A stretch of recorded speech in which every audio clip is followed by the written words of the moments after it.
Salam dan bahagia Bapak Ibu. Terlebih buat Bapak Fasilitator, Bapak Pernihotan Siagian, saya Marita Sibarani, CGP Angkatan 11 Kabupaten Toba.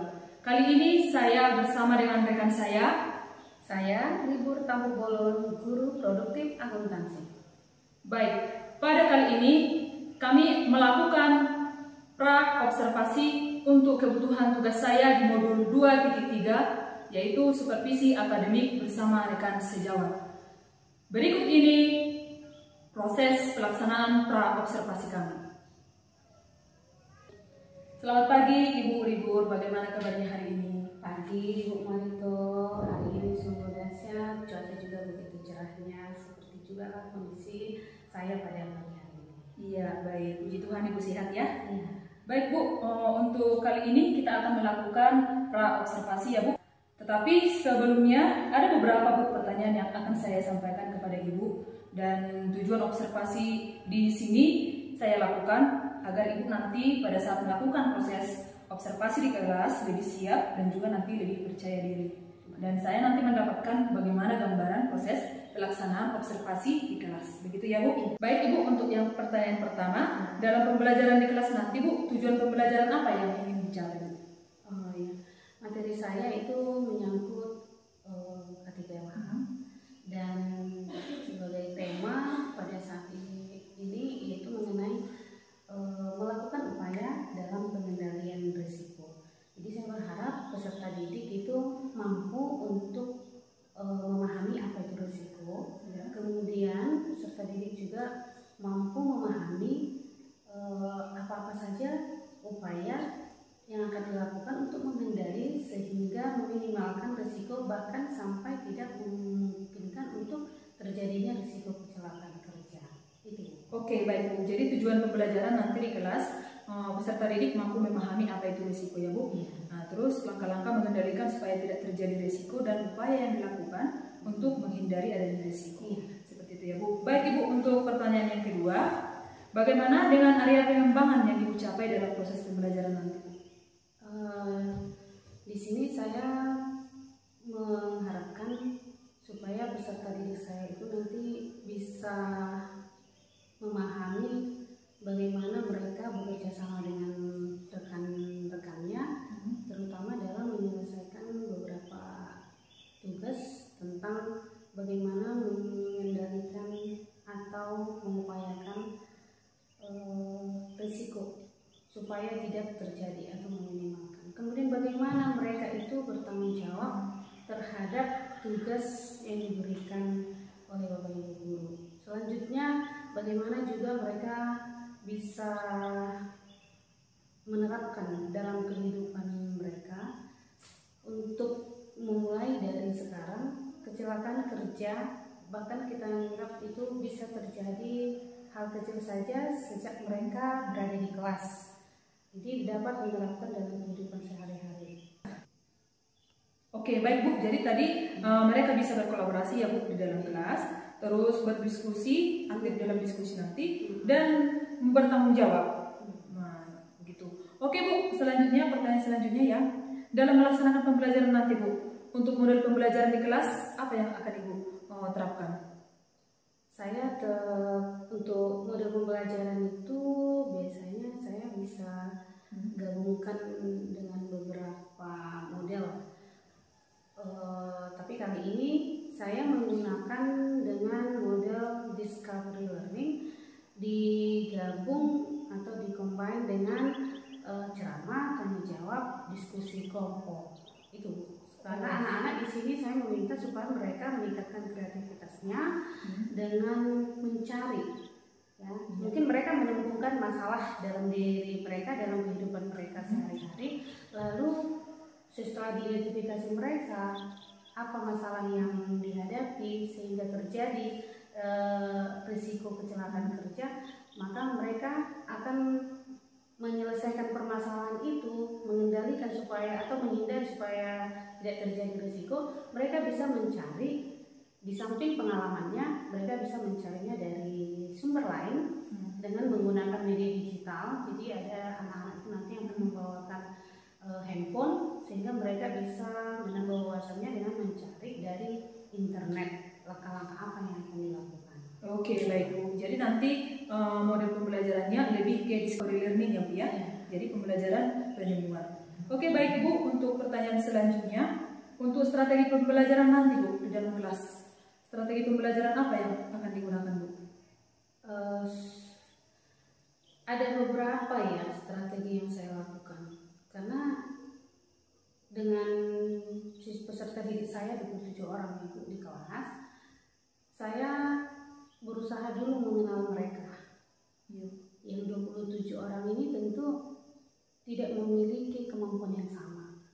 Nah, oleh karena itu saya mencoba di awal pembelajaran itu dengan pemetaan kebutuhan peserta didik, ya, dengan penilaian non diagnostik ya, gitu kan. Lalu dengan pemetaan itu saya jadi memahami, oh ternyata peserta didik saya ini kalau saya hanya ceramah saja dia nggak senang belajar. Kemudian saya coba menyampaikan materi, di samping saya ceramah singkat ya, ceramahnya tidak banyak, saya tampilkan lagi di depan, mungkin itu sebagai tutorial atau mungkin sebagai sumber yang dari YouTube atau internet, dan bahkan saya lebih seringnya menyampaikan pembelajaran itu dengan PPT, PowerPoint ya, PPT, sehingga mereka, di antara mereka ada yang lebih senang dengan memperhatikan gambar itu lalu mereka memahami.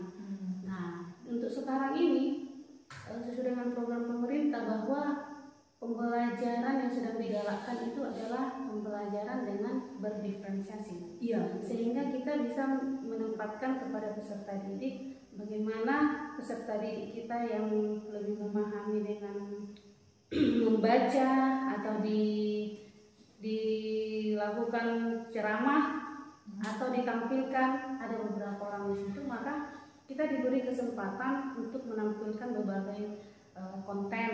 Ya, mungkin peserta didik lebih senang dengan konten, lalu mereka memahami, bisa mempraktekkannya. Kemudian mungkin peserta didik ini lebih memahami dengan melakukan praktek atau proses. Jadi ada di sana berdiferensiasi baik konten, proses maupun dengan memperhatikan di mana kemampuan peserta didik.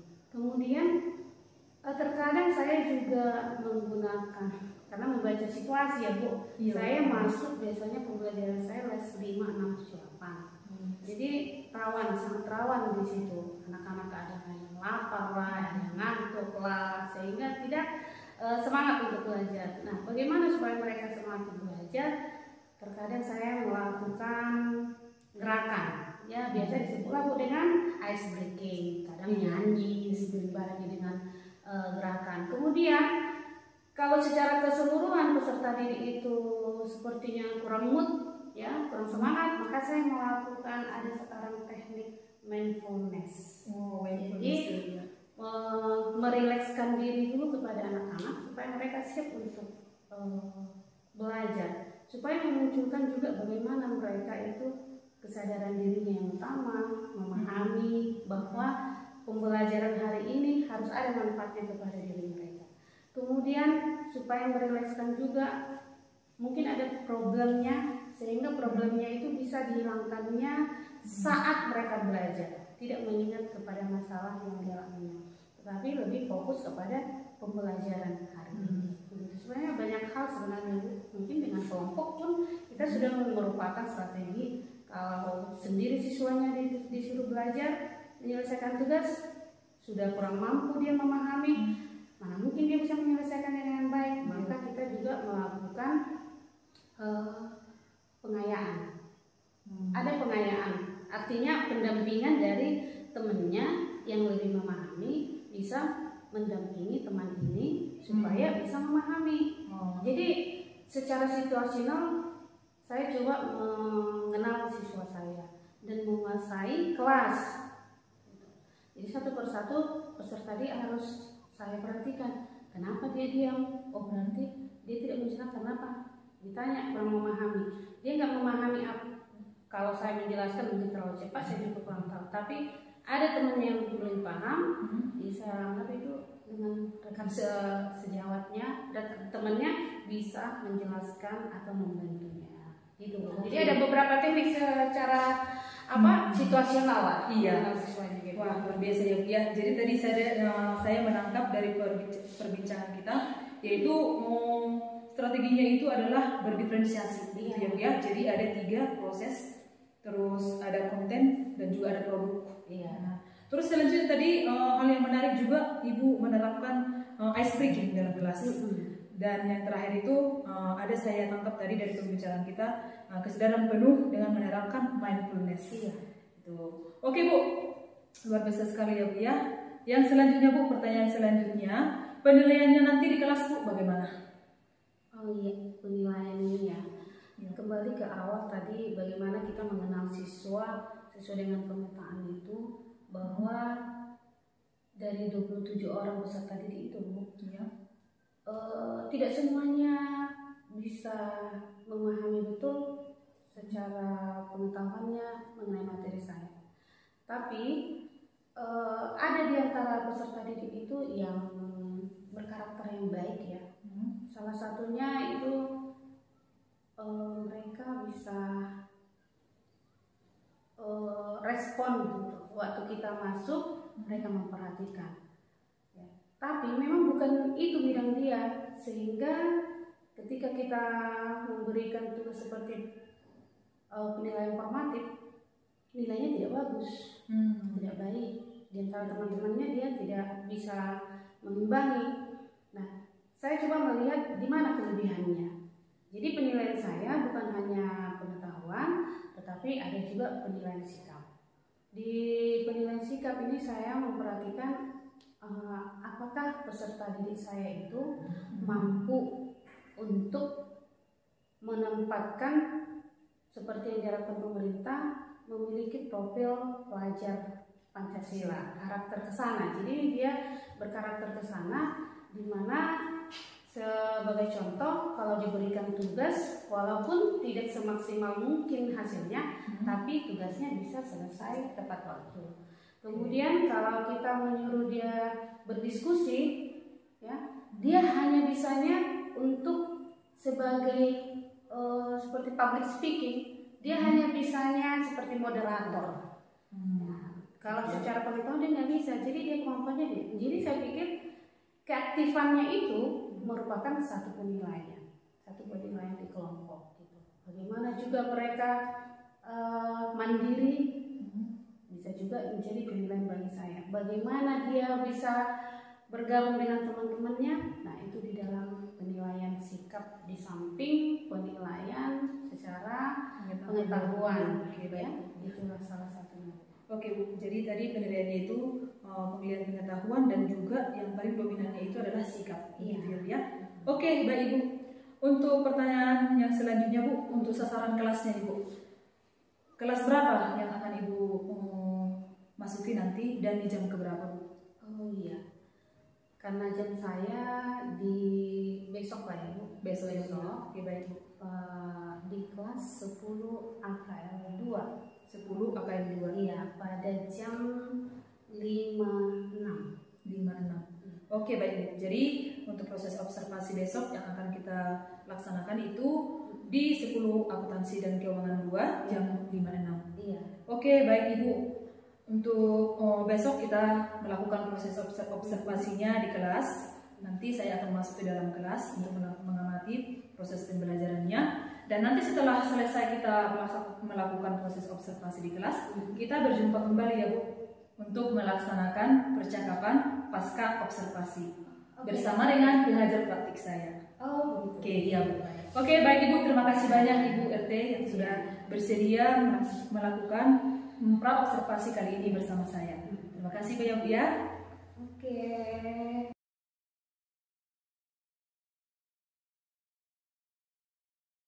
Selamat siang.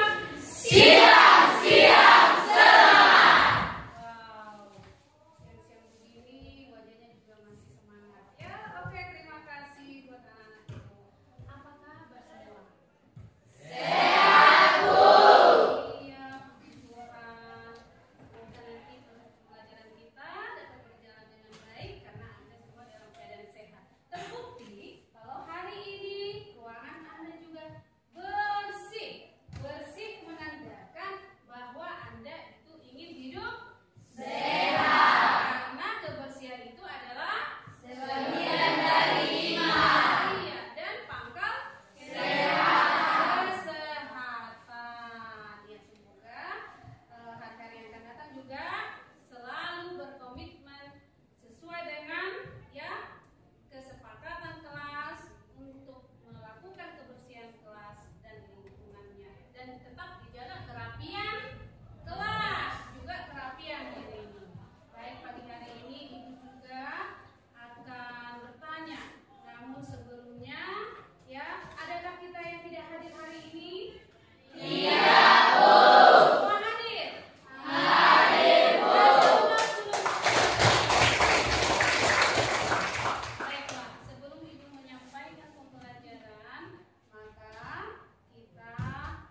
dikendalikan, meminimalkan terjadinya risiko.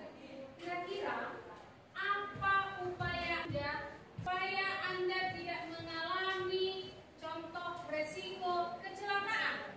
Siapa yang bisa menjawab itu? Oh iya, silakan. Bagi perusahaan dapat dikendalikan, meminimalkan terjadinya risiko. Kira-kira apa upaya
Demikian itulah hasil diskusi kami. Sekian dan oke.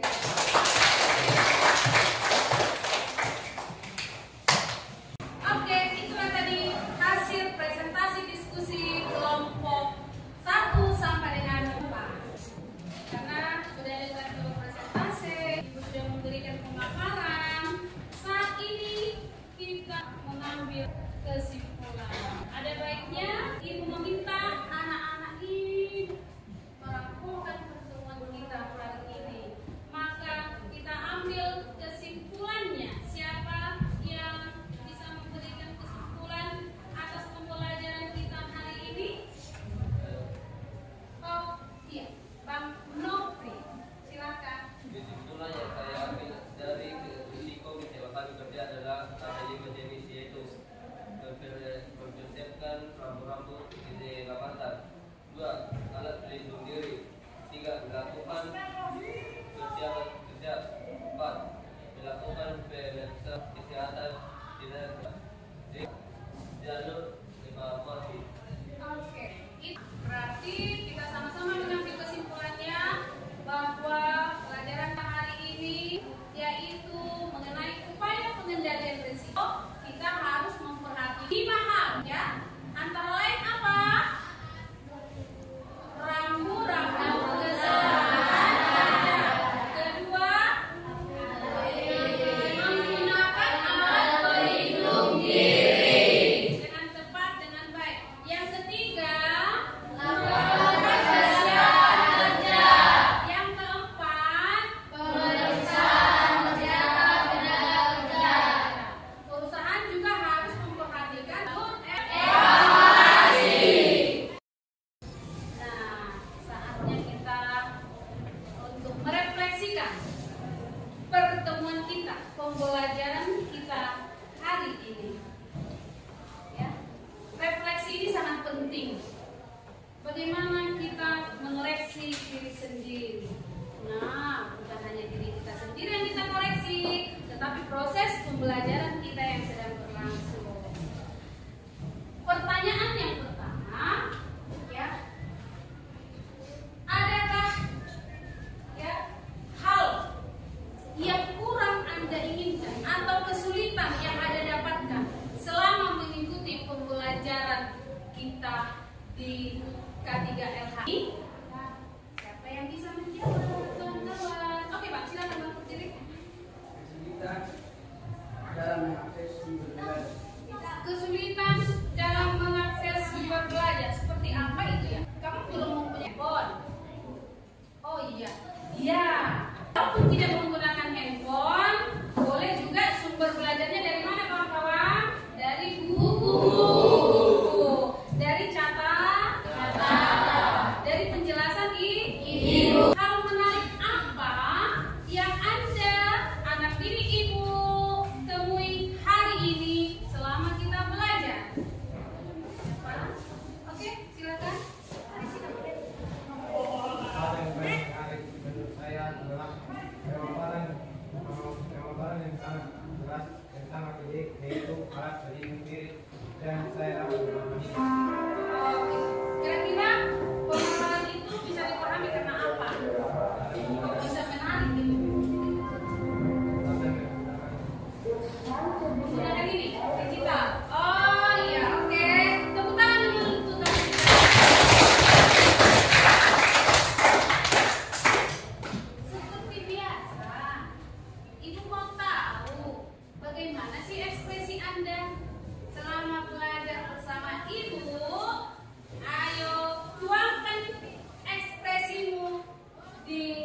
kami, CGP Angkatan 11 Kabupaten Toba. Pada kali ini nih, saya dibersamai dengan rekan sejawat saya, yaitu Ibu Tanggung Guru Mapel Akuntansi dan pengajar praktik saya. Jimson Simanullah. Baik, untuk kali ini setelah saya melakukan kegiatan observasi, sekarang kami akan melaksanakan percakapan pasca observasi. Selamat siang Ibu, bagaimana kabarnya Ibu? Selamat siang, hari ini cukup bahagia dan dalam kondisi yang sehat. Iya, terima kasih Bu. Kali ini Ibu sudah bersedia mengikuti pasca observasi setelah kemarin kita sudah melakukan proses observasi di dalam kelas. Tapi Ibu, izinkan saya Bu menanyakan beberapa hal. Yang pertama, bagaimana perasaan Ibu setelah melakukan pembelajaran di dalam kelas pada saat saya observasi Bu? Kalau perasaan saya, yang pertama saya merasa rugi karena baru kali ini saya diobservasi oleh rekan sejarah. Selama ini masih diobservasi oleh kepala sekolah. Yang kedua, saya merasakan hal yang baru dan termotivasi untuk hari-hari yang akan datang. Bersama dengan rekan sejawat juga akan saling memberikan umpan balik atau refleksi dengan saling memotivasi supaya ada peningkatan lagi untuk pengembangan diri sebagai guru dalam pembelajaran di kelas. Baik, begitu ya Bu ya. Oke Bu, yang kedua bisa Ibu ceritakan bagaimana area pengembangan yang sudah Ibu laksanakan pada saat observasi dan bagaimana langkah-langkah pembelajaran Ibu? Oke. Saat itu saya mengharapkan pengembangan yang pertama kepada peserta didik, di mana saya berharap peserta didik itu merasakan nyaman dengan pembelajaran yang menyenangkan. Jadi saya menggunakan proses pembelajaran dengan pembelajaran berdiferensiasi. Antara lain, saya menampilkan konten dengan PPT dan video pembelajaran. Kemudian di sana juga saya mengharapkan anak-anak dapat merespon dengan baik dengan tampilan yang saya tampilkan di depan pembelajarannya. Mereka bisa menghasilkan produk. Di sana anak-anak bisa memahami pembelajaran dengan menyelesaikan LKPD. Saya juga membagikan LKPD, bukan hanya menayangkan. Saya berikan LKPD. Mereka bisa menyelesaikan tugasnya atau menyelesaikan LKPD dengan menggunakan handphone, media digital. Nantinya akan bisa dipresentasikan dengan kelompok juga. Jadi bisa berkolaborasi sehingga suasana lebih menyenangkan. Kemudian secara emosional anak-anak ada di sana, kompetensi sosial emosionalnya juga saya berharap ada perkembangan di anak-anak Ibu. Terkadang anak-anak ini tidak mau tahu dengan pembelajaran. Nah, bagaimana kalau kita atau saya mau menggunakan seperti KSE, kompetensi sosial emosional, dengan memperhatikan kesiapan anak-anak. Bukan hanya saya secara pribadi, kebetulan les saya waktu itu adalah siang ya, les 5-6, sehingga memungkinkan anak-anak banyak yang kurang bersemangat untuk belajar. Tetapi dengan memperhatikan itu, teknik itu, saya lihat anak-anak bisa dengan semangat, di mana saya menggunakan mindfulness, meminta kesadaran mereka bahwa pembelajaran ini sangat penting untuk mereka, walaupun situasi udah agak siang. Kemudian bisa mereka merespon pembelajaran dengan kesepakatan yang sudah kita buat bersama, yaitu jika guru sedang menjelaskan, mereka minimal menghargai dengan fokus. Kemudian di dalam kolaborasi kelompok juga ada kesadaran di antara mereka membantu teman, aktif dalam kelompok. Itu satu hal yang juga saya ingin harapkan, karena kadang banyak yang ngantuk kalau belajarnya seperti itu. Jadi saya berharap pengembangan itu ada kesadaran diri anak-anak pentingnya pembelajaran. Saya menggunakan mindfulness teknik dalam KSE. Itu tadi kan masih pengembangan, saya harapkan bukan hanya saya juga yang semangat mengajar, tapi pengembangan terhadap peserta didik. Nah, jadi kalau proses pembelajaran yang saya lakukan ya seperti biasa, ada pembukaan akhir. Pembukaan itu selalu saya serahkan kepada anak-anak. Begitu saya menyapa mereka, saya lihat responnya bersemangat tidak. Jadi ada satu metode pembukaan bagi saya. Kalau saya masuk, saya menyapa dengan selamat pagi. Mereka mengatakan pagi, selamat semangat. Begitu juga kalau dari siang pun, tetap jawaban mereka siang, semangat. Jadi diawali dengan pembukaan yang semangat dan mengaktifkan anak, membuka dengan luar. Ya. Anak juga yang berperan di sana. Lalu masuk lagi kita ke proses pembelajaran ke inti. Nah itu tadi saya tampilkan PPT atau metode pembelajaran. Kemudian mereka memperhatikan, lalu kita beri kesempatan untuk pembagian kelompok lagi Bu. Kalau monoton kita menentukan sendiri, kamu kesini, kamu kayaknya kurang. Sekarang ini ya kurang etis lah. Ya. Karena kemampuan anak-anak itu berbeda-beda. Saya berharap dengan berbaurnya pembentukan kelompok, anak-anak bisa menempatkan dirinya, sosialnya juga. Kemudian tidak ada karena si A cantik diberi guru lah kelompok ini, si B pintar, bukan karena itu. Jadi kita bikin tekniknya dengan nomor.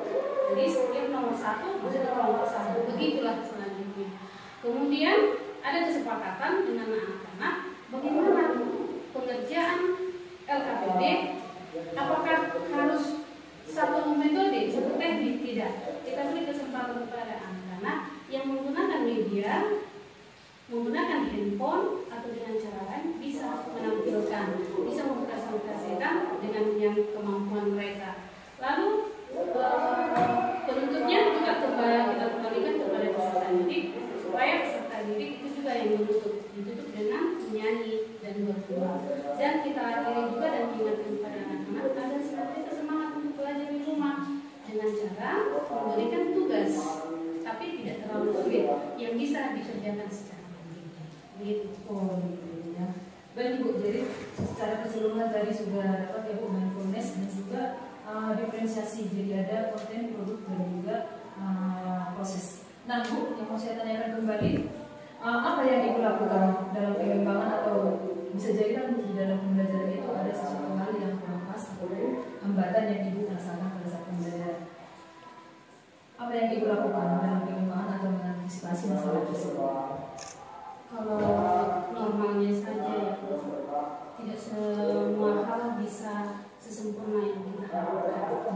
Walau sudah menggunakan metode yang seperti itu, tetapi ada juga yang belum tercapai dari yang kita harapkan. Sebagai contoh, di antara anak-anak itu kita sudah membagi teknik supaya suasana kelas itu hidup, bersemangat. Tapi ada juga di antara anak-anak ini yang masih mungkin pengaruh dari kebiasaan. Nah, mengarahkan ini bagaimana ya? Kalau bentuk kelompok terkadang pasti ada di 5 orang satu kelompok, 2 itu tidak mau tahu. Selalu mengharapkan teman yang mampu. Ada juga waktu itu di kelompok itu. Malah saya tegur, ayo fokus, ibu lagi di depan, perhatikan ibu. Nah, menghadapi hal-hal seperti ini, saya berpikir kalau dia itu pada saat itu tidak memahami betul pembelajaran yang saya sampaikan, walaupun sudah ditayangkan dan walaupun sudah diskusi bersama teman. Jadi dengan memperhatikan yang seperti itu, karena di waktu pengerjaan kelompok saya kan pergi ke tiap kelompok melihat perkembangan, bukan hanya hasil kelompok tapi perkembangan individu anak-anak. Jadi di antara mereka ada yang harus tidak secara langsung kita tegur pada itu, tapi kita memikirkan, merefleksi diri, oh ternyata belum semua siswa saya yang menerima pembelajaran ini dengan baik. Jadi rencana saya, tidak tahu apa memungkinkan di sini ya, karena harus menggunakan media, media digital. Ya dapat dari apa itu ya Bu? Iya. Kalau dia tidak dapat di sini, pada kita udah maksimal ya menayangkan, menjelaskan, tapi dia nggak dapat di sini, maka saya berencana materi saya itu bisa dibukanya di rumah. Tapi memungkinkan tidak ya? Ya nggak apa-apa, kita coba kan. Nah, jadi rencana saya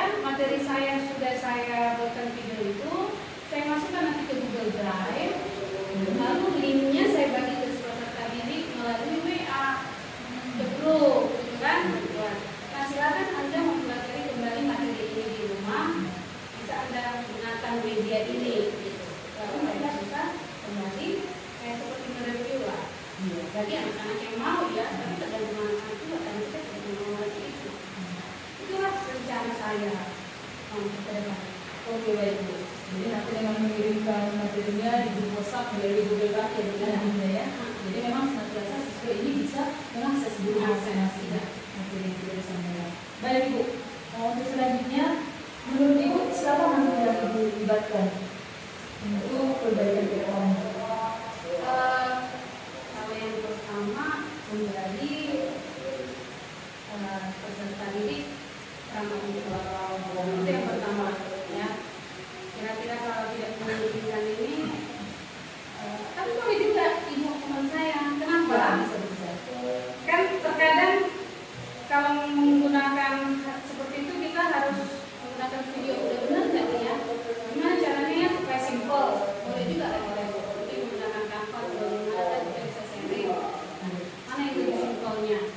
Jadi bukan hanya siswa kita berperan di situ, bisa rekan guru, itulah dulu skop yang bisa yang saya tekan, saya ajak kita.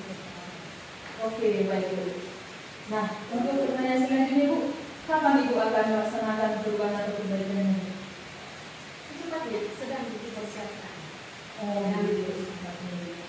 Oke, baik Ibu. Mungkin itu saja untuk proses pasca observasi kita ini.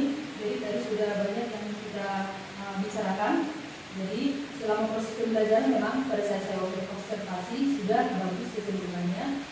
Cuma tadi maaf ya Bu, sedikit saja di KST Bu. Jadi di KST itu sebaiknya ada dengan menggunakan musik relaksasi. Jadi supaya menghadapi proses PST-nya atau mindfulness itu dapat. Dan untuk perbaikan selanjutnya memang yang sudah disampaikan dengan pemberian materi kepada murid, yaitu supaya mereka bisa mengakses di rumah masing-masing. Oke Bu, terima kasih banyak loh Bu di kegiatan pasca observasi kita kali ini. Saya tunggu nanti perbaikannya ya Bu ya, setelah ini diterapkan. Oke Bu, selamat siang. Demikianlah proses kegiatan pasca observasi kami kali ini. Terima kasih banyak.